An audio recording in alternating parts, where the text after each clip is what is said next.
Thank you for allowing me to be here. There are two reasons why I asked John if I could come here, and one was obviously to promote my book. It's not a book about me. It's a book about 23 different stroke survivors of the North. It's their stories, almost verbatim. And what I find about their stories, they're very motivational for stroke survivors to recognize that there is life after stroke. Okay, you can do it, and I'll explain some of the ways you can and why you're able to. As John had mentioned, stroke is the number 3 killer in Canada and almost worldwide. It's not just Canada. But then there's heart attack, and I have to agree with John. I used to tell people that have a heart attack, because once you have a heart attack, you can recuperate, then you get back to doing what you were doing before. Unfortunately, when you have a stroke, it's not quite that simple, but it's possible. And then there's cancer. Stroke, the biggest thing about stroke, again, as John had mentioned, it is disabling. It is the largest disabling event in all of Canada. It disables more Canadians than accidents at home, accidents in the workplace, other diseases and disorders. So it's a mean puppy, to say the least. Stroke, and also the effects of stroke, I'll try to be online here, it affects speech, eyesight, your cognizance, ability to think and speak properly into a microphone, organ functions, believe it or not, and this is the big one, emotions. And I have to apologize right now that there are times when it just sneaks up on me and grabs me, and I may end up doing it today. I was always emotional as a younger person. Matter of fact, I used to cry when the coyote always got slammed with this anvil on the head. But anyway, it also can affect you physically, either left side or right side. And contrary to some teachers way back when they used to chastise you for being left-handed, you have to use the right hand. It's the prominent hand. Well, the right hand is dictated by the left brain, and the left hand is dictated by the right brain. So who is right? But anyway, that's an aside. Stroke, getting back on track, can happen to anyone, anywhere, anytime, any gender, any age. The earliest record that I have from a physiotherapist I interviewed and she treated was a 6-year-old boy. He had a stroke. Mind you, it wasn't a blockage, but nonetheless, it was a stroke and it destroyed brain cells. 2 types of stroke, I'm fairly sure you probably know what they are. One's a blood clot, depending on what artery enters into the brain. It's called an ischemic stroke. The other stroke is a brain bleed, or a hemorrhagic stroke. Both of these puppies kill neurons, or your brain cells. And the neurons are responsible for directing all of the information you have on a daily basis, from the outside to the brain, from the brain to your interpreting aspect of your brain. Oh yeah, I used to let me back up. It does, neurons, okay, pardon me. They are responsible for everything we know and say and do. There are 2 ends to a brain cell, a dendrite and an axon, and then it has, for lack of a better term, a cable. It's the pathway to get to the next aspect of your brain. As a matter of fact, I want you to take note of that brain. This year, after I came to Sudbury, they did an MRI of my brain, and they're so enthralled with its complexity, they decided to do a map of all my neural network. And that's what this brain is right now. Anyway, this is a literal map of the brain. It took scientists from NASA 4 years to develop it, and it shows you where all of the different aspects of your hearing, sight, taste, smell, emotions, anger, happiness, you name it. That's how it's listed. And it comes into play later on in my discussion. So, the neurons are responsible for hearing, seeing, walking, running, even reaching for your favorite beer. It tells you, sends a signal for the hand to get into the fridge to get your favorite beer. They are responsible. The pathways that go to them, unfortunately, when you have a stroke, the neurons or brain cells die, and they do not come back. You cut yourself in your hand, your cells in your hand will regrow to patch that. You break a leg, same thing happens.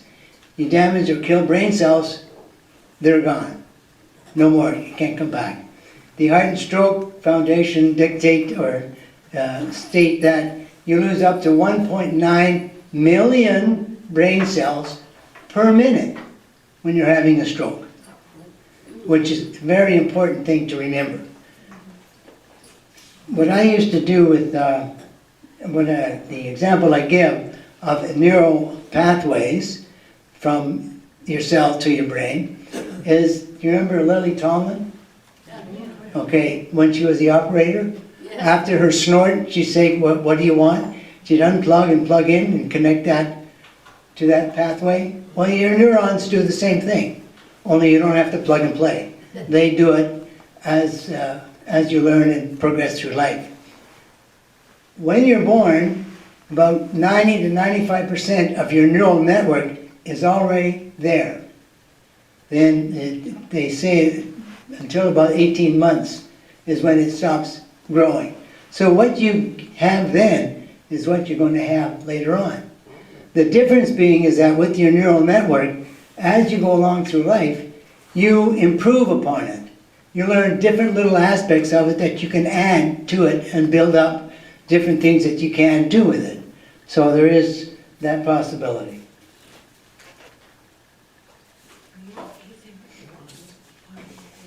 As I had said, stroke kills neurons and their pathways, and they don't grow back. However, there is a light at the end of the tunnel for stroke survivors. The analogy I give is, think you're on the Highway 400, you're going down to see the Jays play baseball, and there's a big smash up on the 400, and you say, oh, now I'm going to miss the game. How am I going to get there? Well, there's Steeles, so you exit onto Steeles. From Steeles you go to Finch. From Finch you go to Danforth. From Danforth you go, and finally you get there. Well, your brain has that almost same ability to do that after you've had a stroke. You can take a detour to regroup and refine what you've lost with your stroke. That's a possibility. It's called neuroplasticity. It's the ability of our brain to change and adapt to the new beginnings that we are having. Just as when you were a child, you learned how to walk, learned how to run, learned how to talk, and it grew along the way. Well, now you have a similar opportunity to do the same. Because you're not developing any new nerve cells, or brain cells, pardon me, just as you are as a child, is what you've got, you've got. So when you've had this stroke, the neuroplasticity gives us the ability to change and adapt. And the technical term that they have for that is synaptogenesis. Neat word, huh? Basically all it is, well, not all it is, on your brain cell or neuron, you have two ends. One's called the dendrite, one's the axon. And this, between the dendrite and the axon is a synapse. You ever see when you go to plug in your toaster or whatever, you get that little zap, spark? Well, the dendrite does that to the axon, and it passes on that information down that neural network to wherever it is it had to go. Well, you can do that with synaptogenesis. You can regrow the ability to a dendrite to take on that responsibility, take on that detour to get you around where you want to go. Oh, the other thing that is a saving grace, and I wish they would have told that to me in the hospital to give you a little boost of enthusiasm. Your brain, I remember I said 1.9 million per minute. One of the people in this book, he was hunting in the bush, and he fell out of his tree stand the last 3 feet to the ground because he knew something was wrong. His buddies didn't find him for 2 hours later. So in 1 hour, that's 100 million. 2 hours, that's 200 million. Then they had to take them by quad, 4 guys, to their camp. From the camp, out of the bush, to the hospital. This puppy lost a lot of brain cells. But this little puppy here holds 86 billion brain cells, neurons. And the thing about, which is nice about it, if you want to come and take a look at the brain later, there is a sample of a neuron, and the dendrite looks like a broccoli head with all of its attachments. And the nice thing about it is each neuron has between 1,000 and 10,000 of those dendrites per nerve. So the possibility to redirect is there. How much of it that recovers is another story you have to work on. Gotta slow down here. You wonder now, of course I can see it on your faces, how does it work? Yeah. Well, it doesn't. You do. Our bodies are designed to be physically active. Our bodies want to be physically active. When I was in the School of Health and Education in Laurentian, we used to tell people the reasons why to be fit. It's good for your lungs. Helps maintain regularity. It's good to help maintain body weight. It gives you energy at the end of the day to go do other activities. It acts as a de-stressor from all the hard work during the end of the day, life's issues and so on and so forth. Well, there's an even more important reason why to exercise. About 10 years ago, scientists, and they're always trying to improve, discovered something that our brain helps us do. And it's called BDNF. What the heck's that, David? Well, I'll tell you, it's brain-derived neurotrophic factor. That clears the issue, right? Basically what it is your brain produces a protein that is specific to your neurons. It helps them in their growth and development, it helps in maintaining them, and it helps you do with that synaptogenesis. The more you're active, the more it does. The caveat to it all is, you have to do the activity. If you have the therapist actuate your arm for you, it doesn't count. If you're picking up a pen 5 times in a row, that counts. So you need to be active. Just as your body wants you to be active, you need to be. More so now that you've had a stroke. Because you want to help those neurons find that detour for you. As I mentioned, neuroplasticity works by working and repetition. Remember when you were growing up, you learned how to catch and throw a ball? It took you a while of repeating, right? Black eye, bloody nose, but eventually you got it. How to ride a bike? A few elbow scrapes, knee scrapes, you finally learn how to do it, but you repeat it. People who took martial arts, your instructor would tell you to do this one move 5,000 times. Well, that helped the neural network develop that action and fine-tune it. I think I've got one here that you might remember. When you were in grade school, remember having to learn your multiplication tables over and over and over? Hey, it took me a month to learn my 1 times table. Hey, it worked. Anyway, the idea here is repetition of the activity and the fact that you have to do it. I'll also mention though, just doing an activity is not necessarily all there is to it. You need to do the right activity.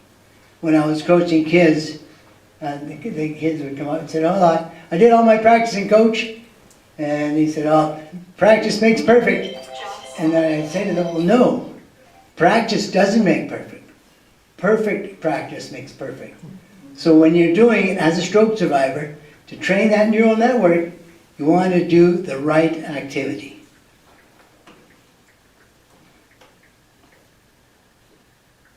To do any of the jobs that anybody does anywhere, the electrician, the mechanic, the plumber, the teacher. You need tools to do the job. Well, as a stroke survivor, to do this detour training, to do that synaptic genesis thing, you need tools. The biggest tool you have, again, is you. Anyone here ever go to a physiotherapist to get rid of their sciatic pain? You go into the office, come out of the office later with a list of exercises you have to do. Do this one 10 times, hold it for 3 seconds. Repeat 5 times. Do this one, this one. Well, who's doing the activity? You are. So you are the biggest tool to your success in recovery as a stroke survivor.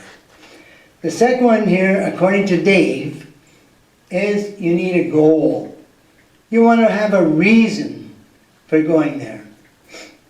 When I was 50 years old or so, I taught myself how to ride a unicycle. I went online and found out, well, the average person could learn how to ride a unicycle with about 15 hours of practicing. So I documented all the hours I practiced. Up and down, up and down, up and down. And yeah, 15 hours plus or minus a week, I was able to do it. But the distance I rode was about 10 feet. I didn't quit, I kept going. But the thing is, you need a goal. I wanted to ride the unicycle. I got it in my head. The neural network at the time was working, so it wouldn't let me quit. And I learned how to ride the unicycle. And that's one of my goals that I have to do at this point in time. I'm getting closer, but I'm going to ride the unicycle before it's over. So you need a goal, and you have to do the work. As a stroke survivor, we really need to remember another aspect within our lives. And that's the fact that we have a spouse, for those of us who are married. Well, your stroke impacted your life immensely. Well, don't forget, it impacted their life too. If you were a dancer with your spouse, that dancing ended. So it ended for them as well. They had to adapt to make changes.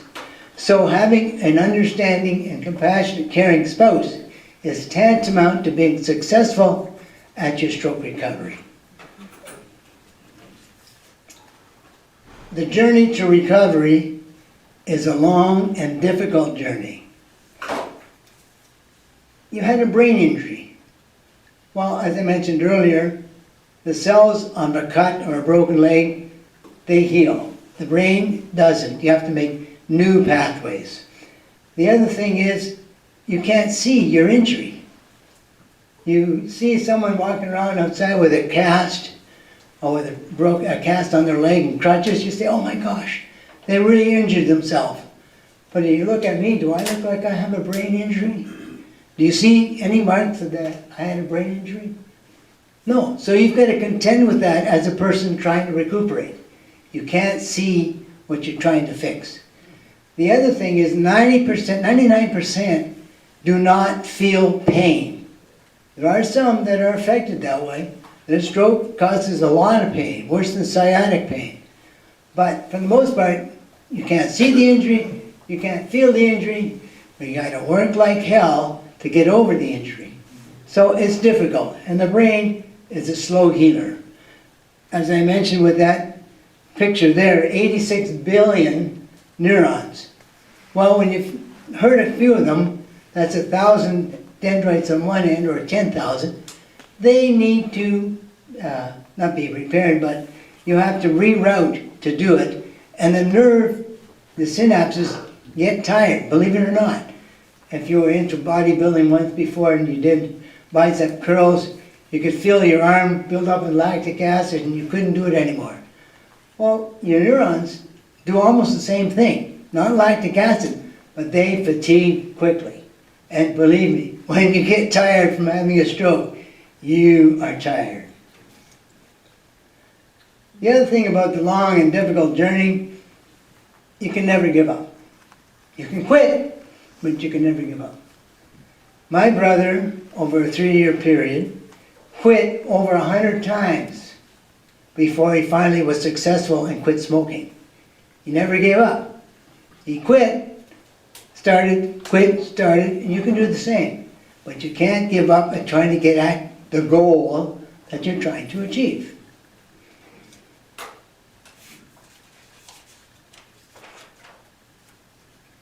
Another question people ask me and ask others, what is the recovery rate for me if I'm going to do all this work, if I'm going to have that goal that I'm going to strive for, if I have a spouse that's really going to help me, how much will I recover?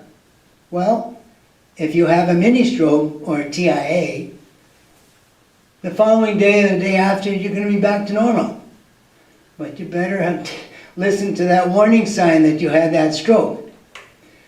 Statistically speaking, stroke survivors is only about a 10% rate where a stroke person will recover to near normal. The rest of us, well, it depends on how much work we want to do, how much effort we put into doing it, how much help we get to do it. And as one person mentioned that I interviewed, he felt terrible for those who could not afford physiotherapists, could not afford to go to Toronto to see different people that knew different things to help them do it. Because it is a costly venture if you're doing a therapist. And it is a costly venture if you're going to be going to a gym to try to do the activities that you need to do. But, where was I going with that? Anyway, he felt bad. So it is hard, again, if you can't afford to do it.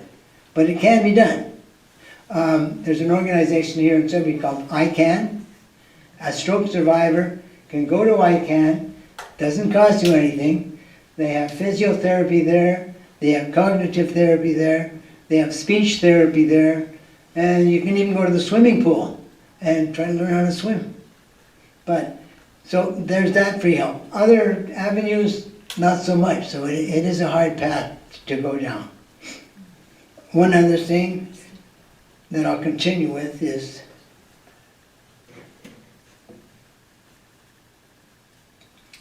heart and stroke. They come up with, I was going to say an acronym, but it's a mnemonic, so I was saying it wrong in the first place. It's called FAST. These are the signs you can see to see whether or not a person is having a stroke. And the first one is the face. Does he have the Jean Chrétien look? Yeah, I know, see? You know exactly what I mean. I'm not trying to be disrespectful. That's, the face droops. Mine drooped. My wife and cousins were looking at me across the breakfast table. They could see it. And the next one is the arms. It's difficult for you to raise your arms. You may not have the facial look, but if you're having trouble raising the arms, don't dilly-dally. Call 911. Get the ambulance there. They're going to come along and say, you're just having gas attack. Okay, big deal. But at least you're not having a stroke. But if you were having a stroke, then you're on your way to get there. Speech. Is your speech slurred? Mine was slurred. About 2 weeks after my stroke, I felt guilty for the customers I had up in Timmins and Cap and everywhere else. So I would call them to try to tell them I won't be there, thinking that I was going to be there in a month or so. Anyway, the guy at the other end said, "Who is this? What are you saying? Are you silly?" He used other words. And he said, "I can't understand what you're saying," and he hung up. I was insulted. I was hurt. What do you mean you can't understand me? My brain said I knew what I was saying, but the voice did not, because the coordination of the tongue and everything else was out of whack. So speech is a very, if they're having slurred speech, it's a very big sign. And the last T is for time. Remember 1.9 million? Well, you want to get there to the hospital ASAP. And on that note, I should mention that here in Sudbury, we are fortunate that we have a stroke network group that coordinated between hospitals in Timmins, Sault Ste. Marie, Cap, North Bay, and a few others, to come up with a plan to help stroke survivors survive more readily. When you're having a stroke, they had what they called the the clot busting drug, TPA. They inject it once they found out you're having a stroke, a blood clot, they would inject it and it would help dissolve the clot. The problem with the TPA, the difficulty is, you can only do it within the first 4 hours. So the guy that was in the woods, he was out of luck. By the time he got to the hospital, forget it. With this organization, they have taught our paramedics locally and at the other hospitals, they've come up with a plan. If the paramedic figures you're having a stroke, they call the hospital, stroke patient coming,